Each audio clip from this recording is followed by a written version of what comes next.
Hello বন্ধুরা, welcome back to my channel. তো দেখো, আজকে রেসিপি নিয়ে এসেছি। আজ বানিয়েছি মোচার ঘন্ট। তো তোমরা তো চিংড়ি মাছ দিয়ে মোচার ঘন্ট নিশ্চয়ই খেয়েছো। তো আজ আমি যেটা তোমাদেরকে করে দেখাবো, নিরামিষ মোচার ঘন্ট। কিভাবে তোমরা ছোলা দিয়ে তৈরি করিয়ে নিতে পারো খুব সহজেই বাড়িতে।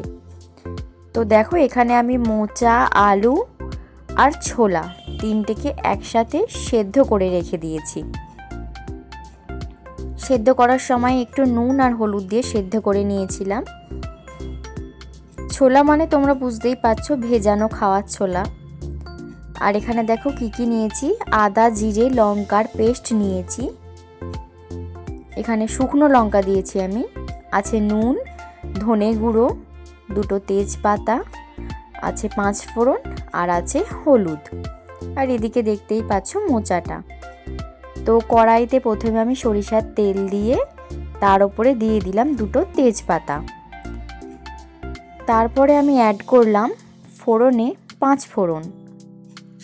তারপর কিছুক্ষণ ভেজে নিলাম, তাহলে একটা ভালো স্মেল বেশ 5 ফোড়নের আসবে। এরপর আমি অ্যাড করব আদা, জিরে আর লঙ্কার পেস্টটা। এখানে আমি বাবারও বলছি, আমি ইউজ করেছি শুকনো লঙ্কা। আর যে মশলাগুলো ছিল, ধনে গুঁড়ো, নুন আর হলুদ, ওটাও আমি অ্যাড করে দিলাম। তো দিয়ে এবার ভালোভাবে মশলাটা আমি ভাজতে থাকলাম। আর এই আদা জিরেকে খুব বেশি ভাজতে টাইম লাগে না, কারণ ভাজলে তেতো ভাব এসে যায়। তো দেখো, এখানে বেশ ভালোই তেল ছেড়ে দিয়েছে এখন। এরপর আমি দিয়ে দিলাম সেদ্ধ করে রাখা মোচাটা।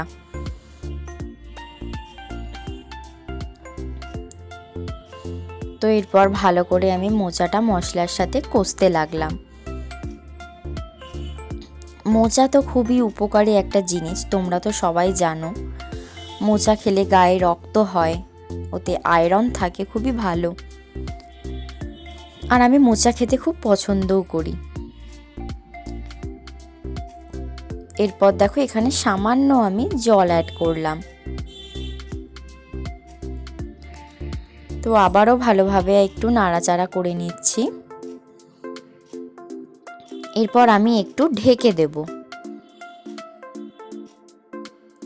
তো 5 মিনিটের জন্য আমি ঢাকা দিয়ে দিলাম। তো ফিরে এলাম আবার 5 মিনিট পর। তো দেখো, এখনো বেশ একটু রসালো ভাবটা আছে, যেহেতু জল দিয়েছিলাম। তো আবারও ভালোভাবে আমি নাড়াচাড়া করে দিচ্ছি।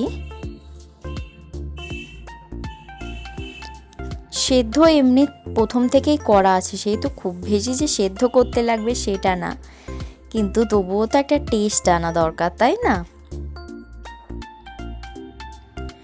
তো এরপর দেখো, আমি এখানে অ্যাড করলাম বাতাসা। মানে আমরা চিনিটা খুব কমই খাই, সেই কারণে আমি বাতাসা অ্যাড করলাম। তোমরা এখানে চিনি অ্যাড করতে পারো। দিয়ে আবারও ভালোভাবে দেখো আমি নাড়াচাড়া করে দিচ্ছি। সামান্য পরিমাণে দিয়েছি মিষ্টি, খুব বেশি দেইনি। তো আমার প্রায় এটা কমপ্লিট হয়েই এসেছে। তো আমি এরপর এতে অ্যাড করব একটু ঘি। নিরামিষ তরকারি যেহেতু, ঘি ছাড়া তো হয়ই না, তাই না? তো আমি ঘিটা অ্যাড করে দিলাম। আর তারপর আমি অ্যাড করব সামান্য গরম মশলা। তো এবার ভালোভাবে আবার নাড়াচাড়া করে নিচ্ছি ঘি আর গরম মশলাটা দিয়ে। আমার রান্নাটা প্রায় হয়েই এসেছে, দেখতেই পাচ্ছ। চিংড়ি মাছ দিয়ে তো অনেকেই খেয়েছো, এই নিরামিষ তরকারিটা বাড়িতে ভালোভাবে বানিয়ে দেখো কেমন হয়। আমাকে কিন্তু অবশ্যই তোমরা কমেন্টে জানাবে। আর কে কে মোচা খেতে ভালোবাসো সেটাও কিন্তু আমাকে জানাবে। তো দেখো, এখানে আমার রেডি হয়ে গেছে নিরামিষ মোচার ঘন্ট। কেমন লাগছে অবশ্যই জানিও কিন্তু। আর আমার পুরনো বন্ধুরা, তোমরা আমার পাশে থেকেও অবশ্যই আর যারা আমার নতুন বন্ধু তারা প্লিজ আমার চ্যানেলটি সাবস্ক্রাইব করে আমার পাশে থাকবে। আর ভিডিওটা কেউ স্কিপ করে দেখবে না কিন্তু, ঠিক আছে? তো আজকের মতন চলি, টাটা বাই, দেখা হবে পরের কোনো ব্লগে বা পরের কোনো মেনু নিয়ে। তো আসছি, টাটা।